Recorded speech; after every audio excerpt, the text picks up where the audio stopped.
Welcome to FMH Insurecast, a podcast created by Farmers Mutual Hail designed to deliver expertise and insights from trusted FMH team members and industry experts.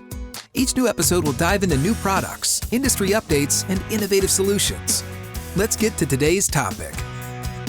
Hello, everybody. Welcome to FMH Insurecast. I'm Dave DeCap, Senior Vice President of Marketing here at FMH, and very excited to talk about what we have planned for everyone today.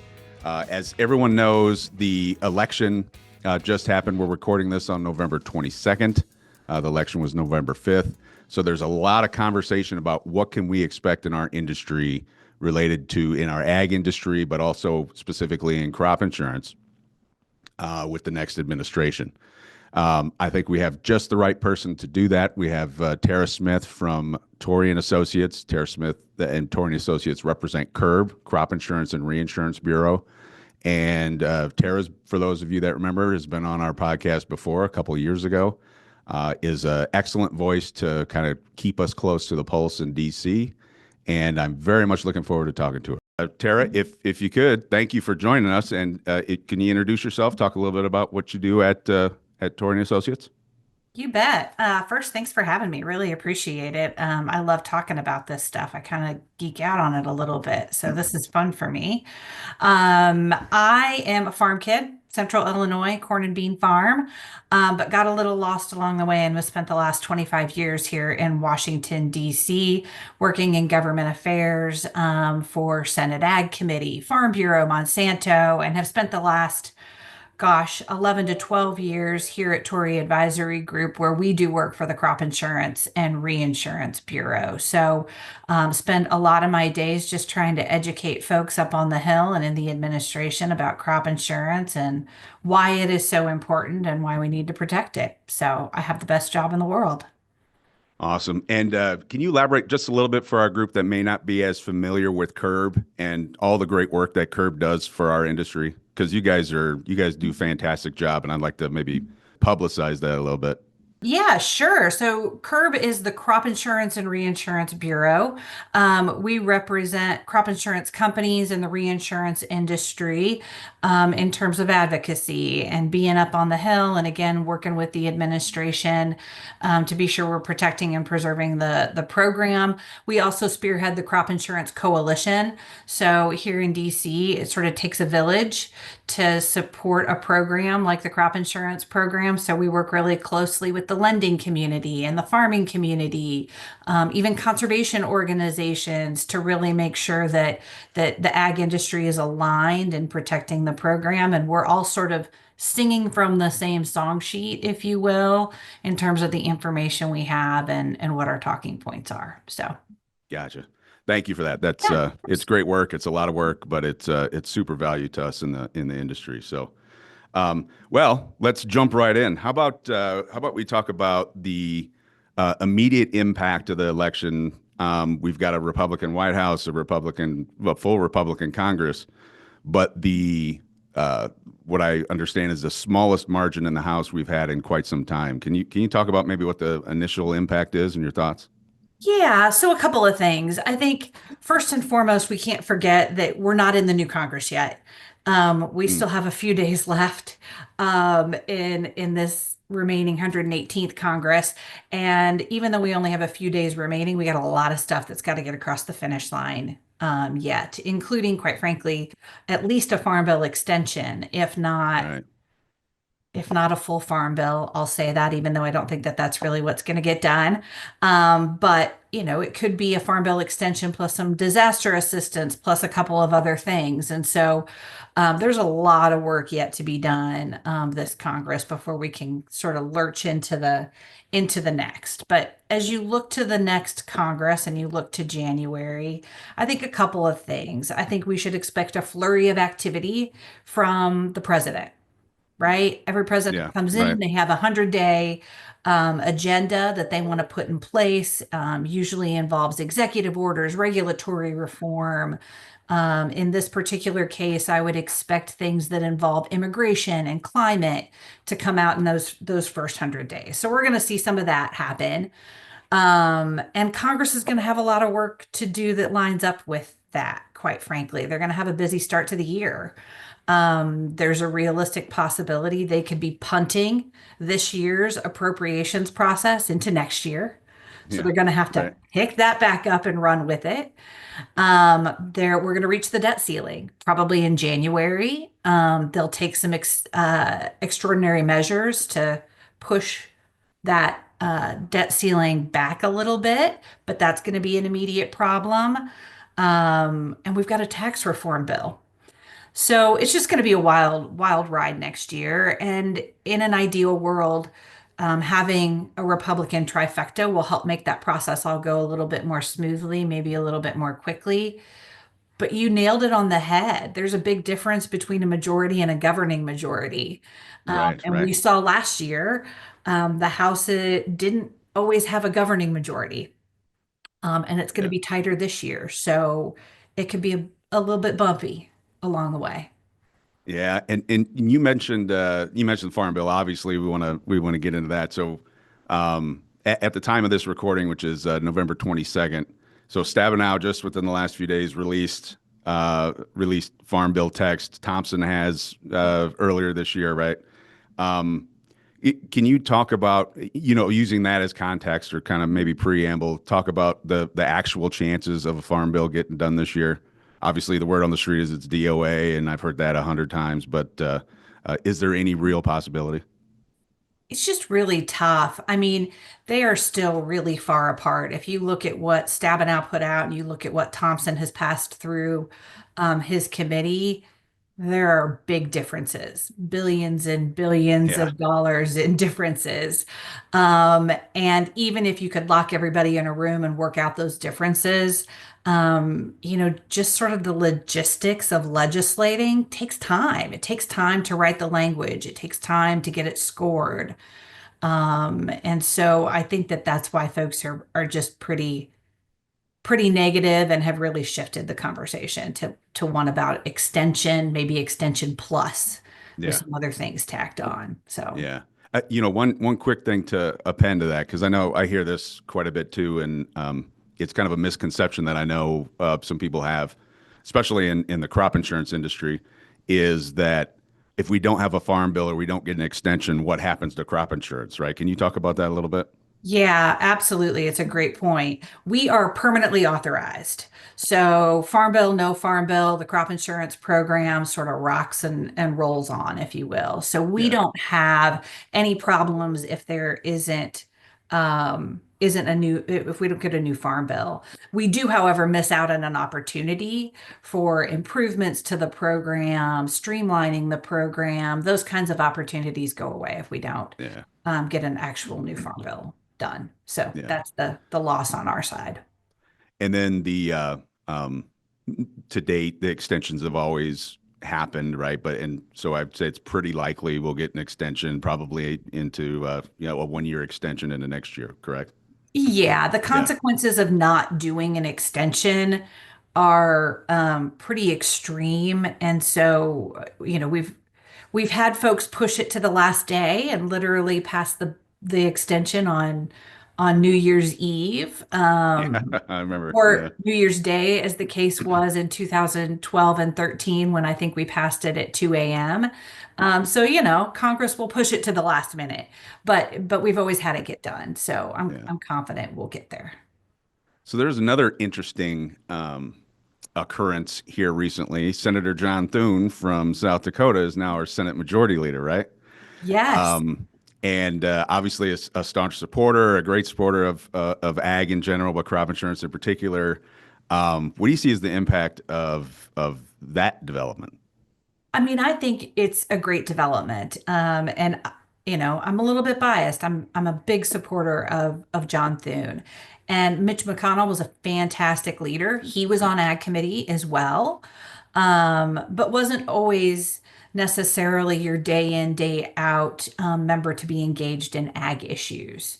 Whereas John Thune, day in and day out, is really engaged on ag issues. And so I think he's going to bring a perspective to the majority leader's office that could be really helpful to agriculture as we're looking to negotiate again a farm Right. bill next year. Yes. Right. Yeah, exactly. Yeah, that's good stuff. So, we've talked about the members themselves, but what's your sense of the attitude of whether optimistic, pessimistic, of just of the staffers, that do so much of the work that I know you're connecting with every day. What's the general kind of sense there? Disappointment. Yeah. A lot Yeah. of work's gone into the last Yeah. couple of years to really try to get this bill across the floor. And, I've been there when I worked for Senate Ag Committee where you work on a bill all year. You kind of throw your heart and soul into it. You're working weekends, you're giving up your nights, you're doing the work, and you just can't get it across the finish line. And so I think on both sides of the aisle and both sides of the Capitol, there's some disappointment right now. Yeah. And totally understood. I mean, they've Yeah. been talking about this. I mean, even the last time I was out there, I mean, and that was a while ago. So there's a lot of work. So, an interesting process question kind of occurs to me that people might be interested in is, so all that work that was done, one wouldn't assume it's just throwaway work, right? They would pick that back up for the next iteration, for the next Congress as they start the discussion, or do they really have to go quite a ways back to catch back up to where they are? You got to go quite a ways back. I mean, you don't throw the product out, but it's a new Congress. You have new members. We're going to have a new makeup of the House and Senate Ag Committee. Yeah. And so you do sort of have to go back to square one in terms of, we're going to have to hold hearings again on the Farm Bill because you're going to have new members on the House and Right. Senate Ag Committee that are brand new and don't know what all of these policies are. And so we probably won't do the number of hearings that we did in Right. Right. 2023, 2024, but we're going to do more hearings. They're going to have to rewrite, rescore, and Right. repass a Restore. bill. Yeah. Can they pluck pieces of the language or entire sections of the language that they just put out? Absolutely. But again, they're going to have to kind of go back to square one in order to account for all of these new members The and new taking members. their perspective into account. Which is an interesting point and an excellent part of the work that CURB and other industry associations do is the education of new members. Yep. That's an eye opener for me that when you think about it, all the new members that come in, new members on the committee, they're not intuitively familiar with crop insurance in particular or ag issues in general. And the amount of education that has to go into, and they're always very eager, right? They want to learn, but the amount of time and effort it goes into educating those folks so that they're making informed decisions is significant. That's right. I Yeah. mean, we have very few members that come in and really know much about crop insurance at all. They may know something about health insurance. They may know Right. something about their auto or insurance or whatnot, but crop insurance is different, right? We're a Right. public-private partnership. I mean, we've had to go back so far as to explain to folks that farmers don't get a check, they get a bill for their crop insurance. And so it's Absolutely. really even just some of the really fundamental things that you have to make sure folks understand before they go with a red pen Right. and start trying to make changes to the program. Yeah. Yeah. It's really eye opening when you see just Yeah. the volume of the size of that effort. Yep. Speaking of new faces, so we're going to have new faces come January in leadership roles, right? We're hearing already in the news, again, as of this recording, who Trump's going to put up as cabinet secretaries and things like that. But one we haven't heard is Secretary of Ag. And I'd be really interesting in your insider information of who might be on that short list, if you can talk about that at all. Yeah, I don't know how insider it is, but we have a list, and gosh, I think the list was up to about 18 different names that we've heard thrown out there. I'll tell you a little DC secret. A lot of the names that get thrown out there are self-promotion, right? It's folks who want a job, but they're not Right. necessarily maybe talking to the transition team. So you see a lot of that going on. Every day that goes by, I think the list just gets longer. It's Yeah. not getting much shorter. Right. Um, as we've seen with this administration. we can get some curveballs. We can get some surprises along the way. So, I think there are a couple of names that have been talked about the most, but whether or not those names that get talked about the most end up being the choice, it's tough to tell just yet. Yeah. Yeah, no, totally understood. And I was really trying to put you on the spot there, I, but it I didn't I'm work not out. I'm not going to take the bait. Sorry, Yeah, Dave. exactly. Okay, well, I got to work with whoever the next right. secretary is. If I pick poorly, I'm in Right. trouble. Then you're in trouble.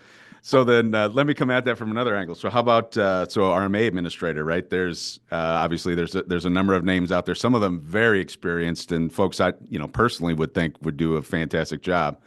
Um, but it kind of same story with that position. Obviously, it's an appointed position. We have to get the SecAg Yep. in there first, right? But as Yeah, far as names, we're starting to hear some names float around. From different folks who would be interested in having the job. And again, it does tend to be later. It's not the first job out of the gate that right? they're gonna announce. It's not a job that requires Senate confirmation, so that makes it a little bit different. It is truly just a pure political appointment. In the meantime, we'll have, I'm assuming, the steady hand of Heather Manzano, who's the associate administrator, kind of leading the agency. So I don't expect there to be any hiccups in Yeah, the meantime while we're without an administrator.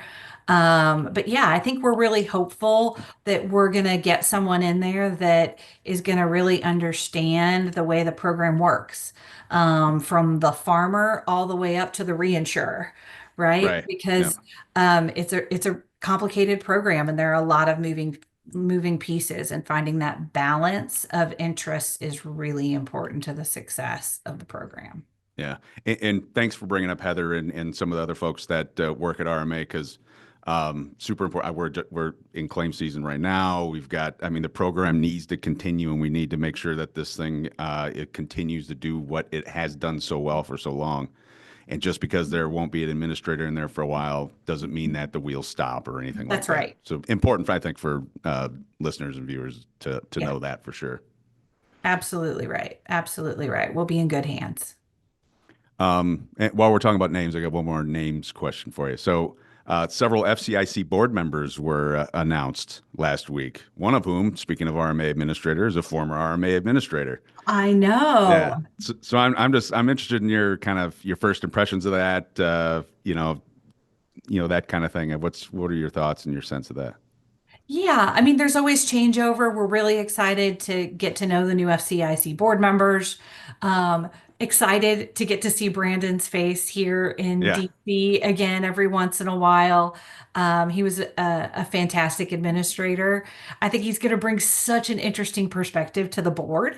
Absolutely. Yeah. I mean, to have someone who's made the decisions at the administrator level be an FCIC board member. I don't know if that's great for the next administrator or really challenging for the next administrator, but we're excited to have Brandon back. Yeah. Yeah, no, that was good. It was surprising to see, but welcome to see. It was like, Yeah. hey, Brandon, that interesting because yeah. Um, so yeah, so remains to be seen there what's going to happen. So I'll shift gears a little bit. This is asking maybe for a little prognostication on your part, but so a lot of so I'm taking it up to the national level now. So Trump ran on a lot of efficiency. We're going to have Elon Musk and Vivek Ramaswamy as kind of either the co-heads of the Department of Government Efficiency, Right. right? So one thing I know I've had the question, and it's probably to be determined yet, but when we talk about efficiency and major, I mean, and these are stump speeches, conversations, right? So take that for what it's worth. But you're talking about cutting a $5+ trillion budget by 2.1 trillion, or right? There's some big numbers being thrown out there.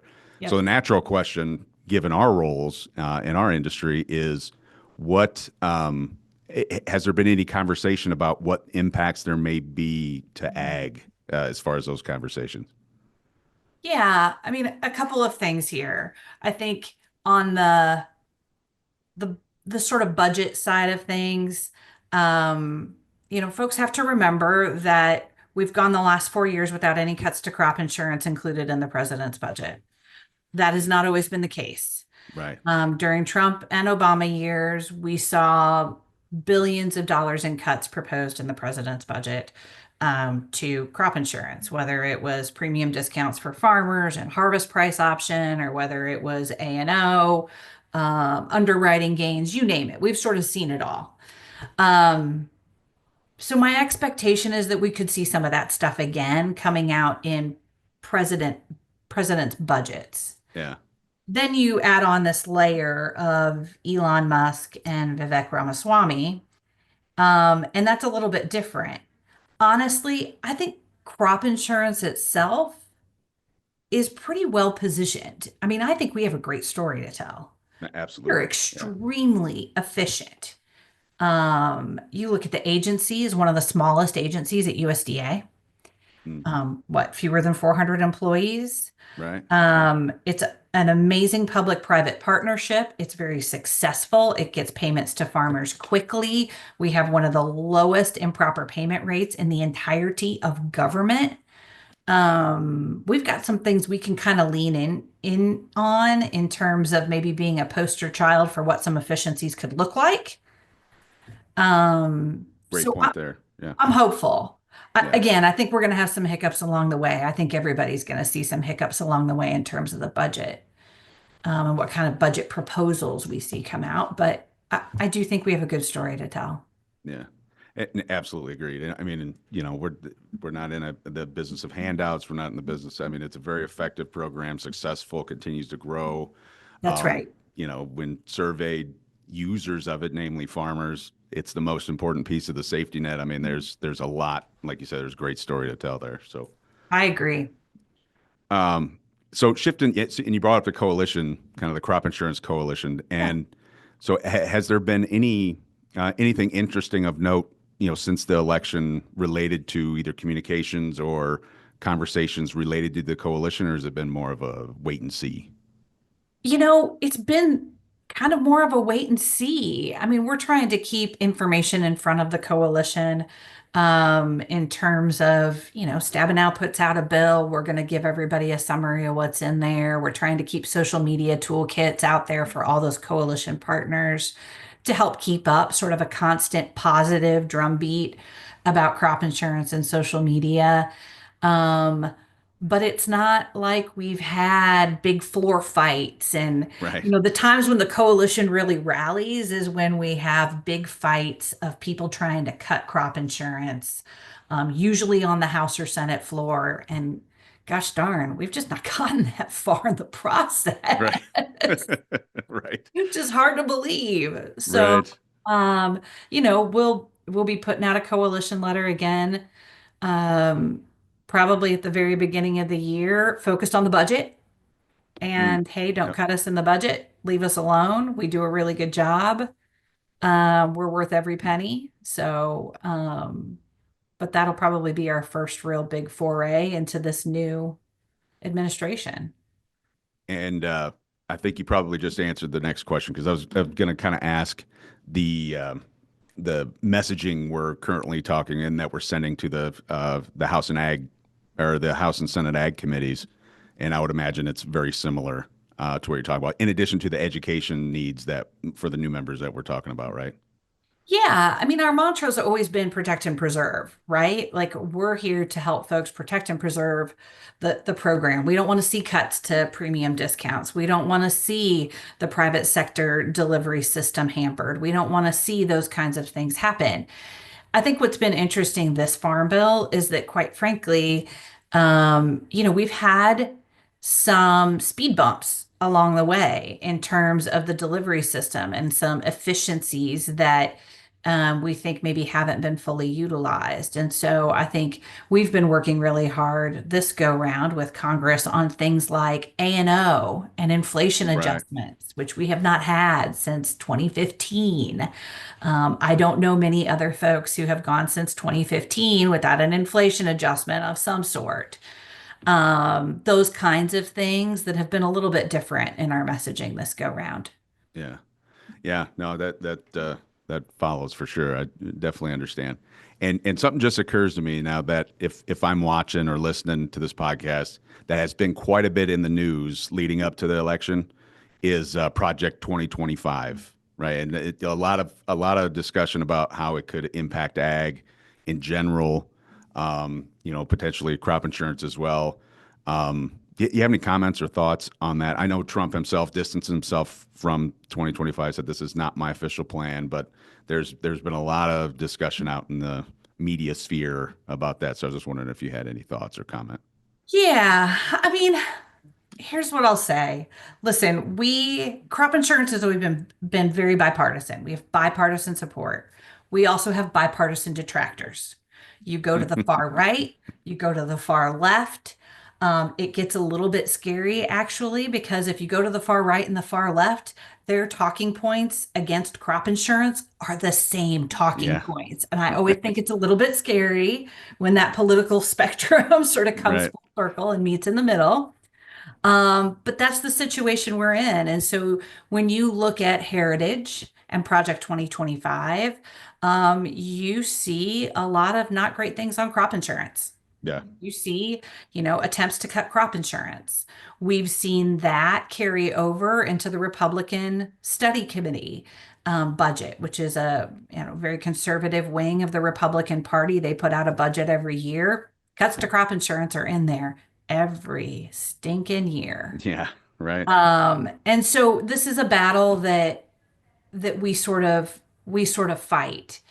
The good news is that Heritage Foundation um, doesn't get a say in the budget that Congress is going to pass. And so we're just working really hard with folks in Congress to make sure that we're educating them and that they're taking a level-headed approach.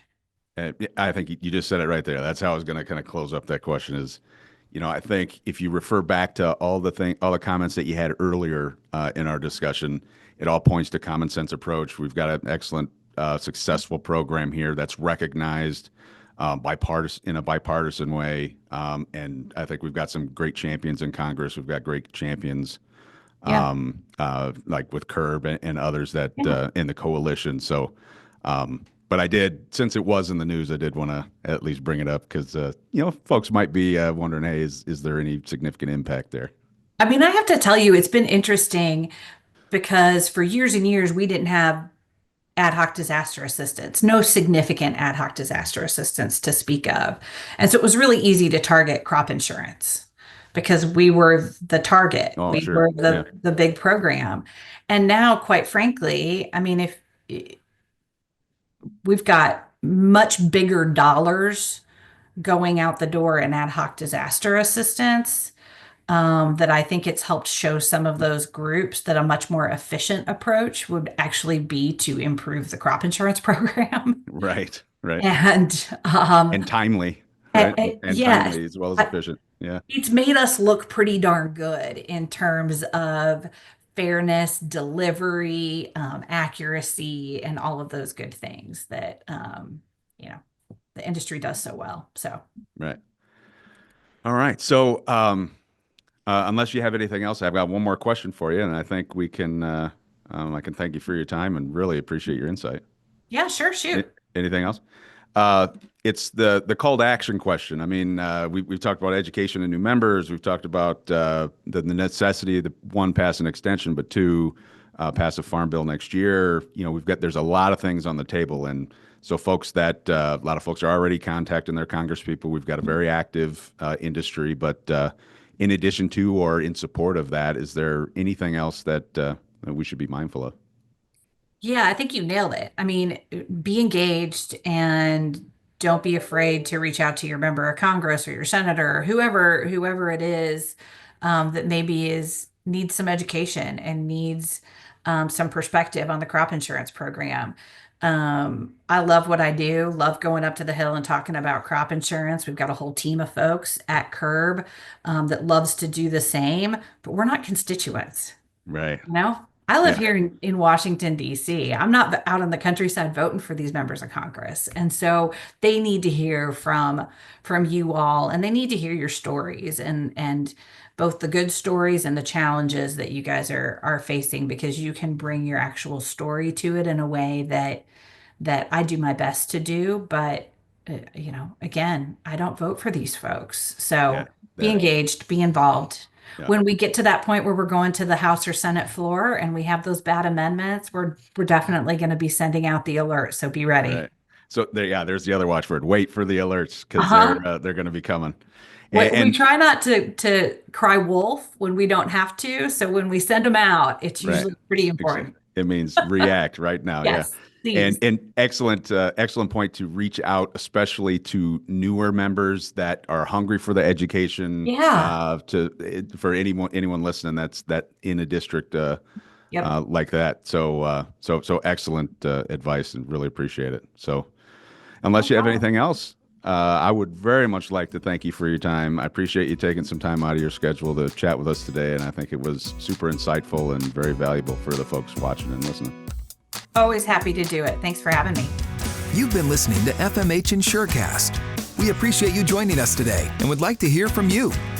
If you have questions about today's topic or an idea to share for an upcoming podcast, you can contact us at fmhpodcast@fmh.com. Thanks for listening. This podcast is intended for information purposes only. See policy provisions, terms, and conditions for details. Products underwritten by Farmers Mutual Hail Insurance Company of Iowa and its affiliates, West Des Moines, Iowa. Farmers Mutual Hail is an equal opportunity provider.